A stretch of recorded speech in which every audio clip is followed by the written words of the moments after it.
Iran के साथ जंग में अब अमेरिका अपने हाथ पीछे खींचने लगा है। सीआईए ने कह दिया है कि अब वो रिजीम बदलने यानी कि तख्ता पलट करने के अपने मिशन से पीछे हट रहा है। सीधे जिस वजह से इस पूरी जंग की शुरुआत हुई थी, डोनाल्ड ट्रंप और नेतन्याहू दोनों का मकसद ही यही था कि उन्हें ईरान में तख्ता पलट करना है।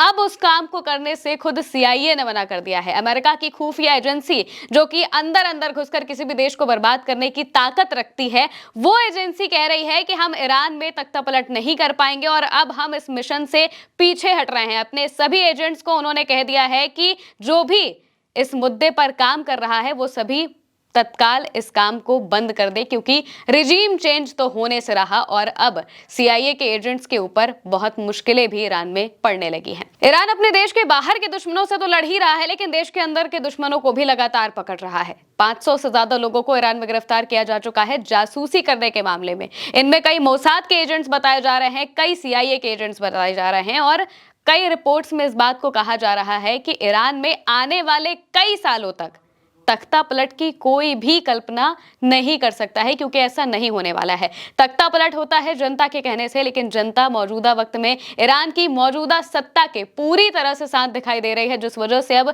सीआईए को भी अपने मिशन से पीछे हटना पड़ा है। बाकायदा इसको लेकर खबर छापी गई है। खबर हम आपको बताते हैं। इस्लाम टाइम्स के हवाले से लिखा गया है, CIA drops regime change in Iran of agenda, यानी कि सीआईए ने अपने एजेंडा में से रिजीम चेंज को सीधे हटा दिया है। और क्या लिखा हुआ है अंदर वो भी जान लीजिए। आर्टिकल में लिखा हुआ है, मेहर न्यूज एजेंसी के हवाले से इस बात को कहा गया है कि सीआईए ने इस क्षेत्र में स्थित अपने केंद्रों को सूचित कर दिया है कि ईरान में सत्ता परिवर्तन के उद्देश्य से किए जा रहे प्रयास अब रद्द कर दिए गए हैं और उन्हें एजेंडे से हटा दिया जाना चाहिए। आर्टिकल में आगे लिखा है कि हालांकि आतंकवादी इजरायली शासन के प्रधानमंत्री बेंजामिन नेतन्याहू अमेरिकी राष्ट्रपति डोनाल्ड ट्रंप को इस मोर्चे पर बनाए रखने की कोशिश कर रहे हैं। नेतन्याहू उस स्थिति को लेकर गंभीर रूप से चिंतित हैं, जिसका सामना उन्हें तब करना पड़ेगा जब अमेरिका इस मोर्चे पर मौजूद नहीं होगा। यानी कि अमेरिका धीरे धीरे अब इस जंग से अपने हाथ पीछे खींचने की कोशिश कर रहा है, क्योंकि सबसे ज्यादा नुकसान इस जंग में अमेरिका को अकेले झेलना पड़ा है।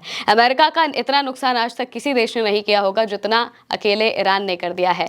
F-35 पर हमला कर दिया, जो कि आज तक कभी नहीं हुआ था। आज तक के इतिहास में ऐसा नहीं हुआ था कि अमेरिका के F-35 स्टील्थ विमान को कोई छू भी पाए, लेकिन ईरान ने उस पर हमला कर दिया। KC-135 टैंकर उड़ा दिया। 16 से ज्यादा एयरक्राफ्ट अमेरिका के नेस्तनाबूद हो चुके हैं। कई सैनिक मारे जा चुके हैं, कई घायल बताए जा रहे हैं और अभी भी लगातार अमेरिका के बेसिस पर हमले हो रहे हैं। अमेरिका का इंफ्रास्ट्रक्चर मिडिल ईस्ट में जो मौजूद है, वहां पर लगातार ईरान की तरफ से हमले हो रहे हैं। अब इसकी वजह से और साथ ही साथ क्योंकि ईरान के अंदर जनता कहीं से भी अमेरिका और इजराइल के सपोर्ट में नहीं आ रही है, इस वजह से भी सीआईए को अब अपने इस एजेंडे से, इस मिशन से पीछे हटना पड़ा है। दरअसल अमेरिका और इजराइल का ये प्लान था कि वो ईरान को अंदर से डिस्टेबलाइज कर देंगे, यानी कि लोगों को मौजूदा सत्ता के खिलाफ भड़काएंगे, जैसा कि कई बार हुआ भी है। बार बार ये कहा जाता है कि जो मौजूदा वक्त में शासन है ईरान में, वो बहुत ही ज्यादा कट्टर है, महिलाओं पर बहुत ज्यादा पाबंदियां लगाता है और तमाम तरह की बातें कहकर उस पर सैंक्शंस लगाए गए हैं और बहुत सारी चीजें की गई हैं। ये सब कहते हुए इजराइल और अमेरिका दोनों ही चाहते थे कि ईरान में तख्ता पलट हो जाए। तख्ता पलट होगा तो अमेरिका के पसंद का कोई नेता आके बैठ जाएगा और जब अमेरिका की पसंद का नेता बैठेगा तो ईरान में मौजूद तेल और स्ट्रेट ऑफ हॉर्मुज कहीं ना कहीं अमेरिका के लिए फायदेमंद हो जाएगा। अमेरिका को इस पे जो भी चाहे कर सकता था, जैसा कि इराक में भी हुआ है। इराक में अमेरिका के बहुत तमाम तरह के जो एयरबेसेस है वो मौजूद हैं, ऑयल कंपनीज हैं जो कि अमेरिका की हैं। इससे इराक को कोई फायदा नहीं होता है, अमेरिका को सीधा फायदा होता है। ऐसा ही कुछ उन्होंने सोचा था कि वो ईरान में भी कर सकते हैं और इजराइल को तो सीधा खतरा ईरान से है ही। इजराइल हमेशा इस बात को कहता है कि अगर ईरान न्यूक्लियर पावर बन जाएगा तो वो सबसे पहले हम पर हमला करेगा, इस वजह से हम इसे न्यूक्लियर पावर नहीं बनने देंगे। और न्यूक्लियर पावर बनने की कोशिश बहुत टाइम से ईरान कर रहा है। वो मौजूदा वक्त में यूरेनियम भी इकट्ठा कर चुका है, क्या पता उसने बना भी लिया हो और अभी तक बताया ना हो, क्योंकि कई जो रिपोर्ट्स है वो इस बात को कहती हैं कि ईरान के पास पर्याप्त से भी ज्यादा यूरेनियम मौजूद है। जो भी है वो तो ईरान ही जानता है, लेकिन इजराइल और अमेरिका दोनों चाहते थे कि ईरान के अंदर तख्ता पलट हो जाए। इसके लिए मोसाद और सीआईए, जो कि इजराइल और अमेरिका की खुफिया एजेंसियां हैं, ये दोनों ही अपना काम कर रही थी ग्राउंड पर ईरान के अंदर। ईरान के अंदर कुछ वक्त पहले ही बहुत बड़ा एक प्रदर्शन हुआ था, जो जनता है वो सड़कों पर आ गई थी, क्योंकि जो उनकी मुद्रा है वो बहुत ही ज़्यादा गिर रही थी, आर्थिक स्थिति देश की ठीक नहीं चल रही थी। इस वजह से जो लोग हैं वो काफ़ी ज़्यादा परेशान हो रहे थे और फिर वो सत्ता के खिलाफ सड़कों पर आते हुए दिखाई दिए थे। हालांकि वो प्रदर्शन दबा दिए गए, इससे पहले भी प्रदर्शन हुए तो वो भी दबा दिए गए।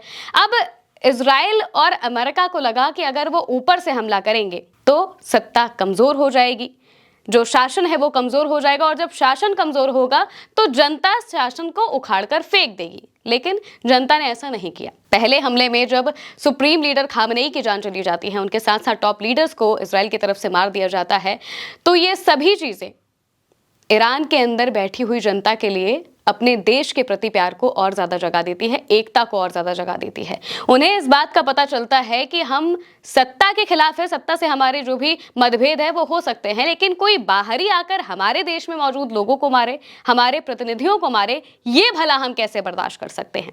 और इसके बाद से ईरान में जितनी भी तस्वीरें सामने आई, उन सब तस्वीरों में ईरान के लोग सड़कों पर ईरान का झंडा लेकर अमेरिका और इजराइल के खिलाफ नारेबाजी करते हुए, बयानबाजी करते हुए और बदला लेने की चाहत रखते हुए दिखाई दिए थे। एक बार नहीं बल्कि कई बार ऐसी तस्वीरें सामने आई थी। और जब श्रद्धांजलि देने के लिए हुजूम उमड़ता था, जब अली लारिजानी का हमने जिस तरीके से जनाजा उठते हुए देखा, और इसके अलावा भी जो टॉप लीडर्स थे उनके जनाजे में, और इसके अलावा जो भी लोग मारे गए हैं इस युद्ध में, उन सबका जब जनाजा उठते देखा जाता है ईरान के अंदर, तो सैकड़ों लाखों की संख्या में भीड़ पहुंचती है और इस बात को कहती है कि वो अपने देश के लोगों के साथ खड़े हुए हैं।